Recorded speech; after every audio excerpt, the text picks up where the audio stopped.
বাংলাদেশের এই নির্বাচনের পর ভারত একটু স্বস্তি বোধ করছে।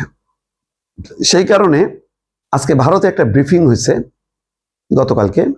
সেখানে বলা হচ্ছে বাংলাদেশের সঙ্গে সম্পর্ক উন্নয়নে কাজ করবে ভারত।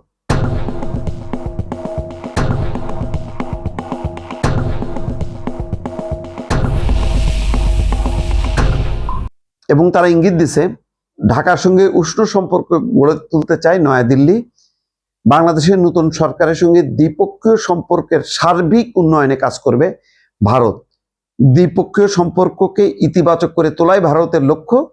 শুক্রবার ভারতের পররাষ্ট্র মন্ত্রণালয়ের সাপ্তাহিক ব্রিফিংয়ে সাংবাদিকদের প্রশ্নের জবাবে ভারতের এই ইতিবাচক মনোভাবের কথা জানান মন্ত্রণালয়ের মুখপাত্র রণধীর জয়সওয়াল।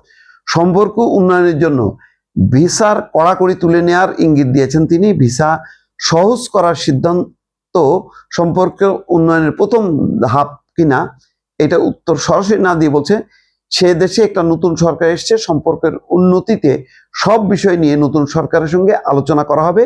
ভারত চায় দুই দেশের ঐতিহাসিক এবং বহুমুখী সম্পর্ককে এগিয়ে নিতে। এগুলি হলো মানে জটিল কূটনৈতিক ভাষা, এগুলি না বললেও আমরা সহজভাবে বুঝি। এখন ভারত ইতিবাচক, বাংলাদেশও ভারতের ব্যাপারে ইতিবাচক, কারণ যেই পরিস্থিতি গত 15-16 মাসে এতে কিন্তু দুই দেশের কেউই ক্ষতিগ্রস্ত হয়নি, বরং বলতে গেলে বাংলাদেশ ক্ষতিগ্রস্ত হয়েছে।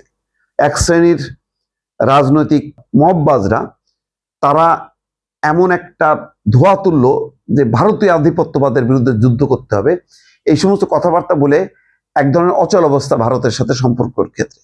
ভারতের অন্যায়ের তো শেষ নেই, সীমান্ত হত্যা থেকে শুরু করে শেখ হাসিনাকে প্রশ্রয় দেওয়াটাকেও বাংলাদেশ গভর্নমেন্ট মেনে নিয়েছে, কিন্তু সেখানে বসে রাজনৈতিক কার্যক্রম চালানো এবং প্রতিনিয়ত সরকারের বিরুদ্ধে উস্কানি দেওয়া রাজনৈতিক আশ্রয় থেকে এইটা দুই দেশের সম্পর্ক উন্নয়নের ক্ষেত্রে বাধা। ভাগ্য ভালো যে এই নির্বাচনের পর থেকে শেখ হাসিনা নিশ্চুপ আছে, হয়তো একটা তারা সিগন্যাল পেয়েছে।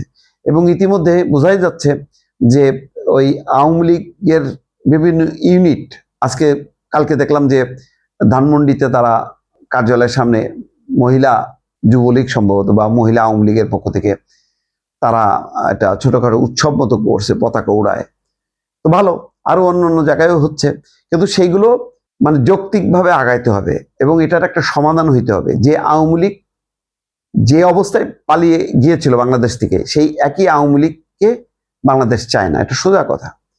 তাদেরকে স্বীকার করতে হবে যে তাদের ভুল ছিল, তাদের অন্যায় ছিল, তাদের অপরাধ ছিল। সুতরাং নিরপরাধ একটা আওয়ামী লীগ বাংলাদেশে আসুক, রাজনীতি করুক, গণতান্ত্রিক কার্যক্রমে অংশ নিক, এটা আমার ধারণা, সবারই চাওয়া।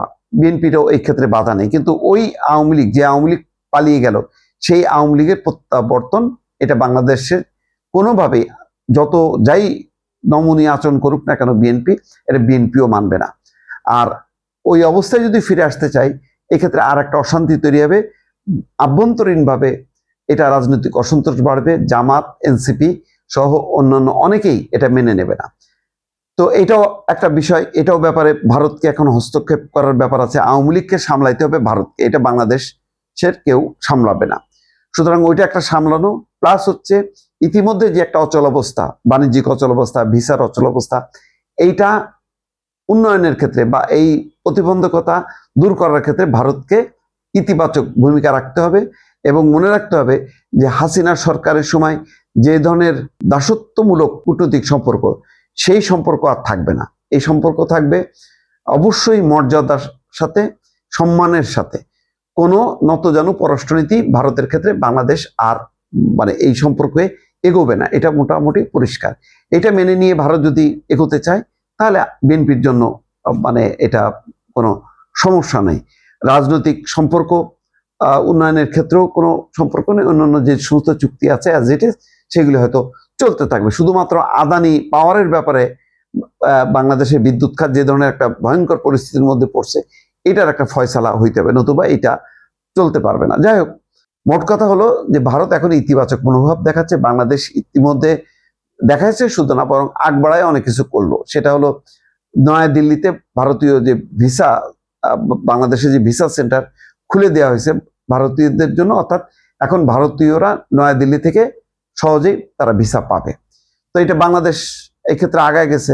এখন ভারতকেও আগাইতে হবে, তার মধ্য দিয়ে পর্যায়ক্রমে সম্পর্ক উন্নয়ন হবে। এবং এটা হয়তো চট করে না হলেও আস্তে আস্তে হয়তো ধীর গতিতে 2-4 মাস 6 মাসের মধ্যে স্বাভাবিক হবে, এবং স্বাভাবিক হলে এটা দুই দেশের মানুষের জন্য কল্যাণ ছাড়া অকল্যাণ বলে কেউ মনে করছে না আপাতত।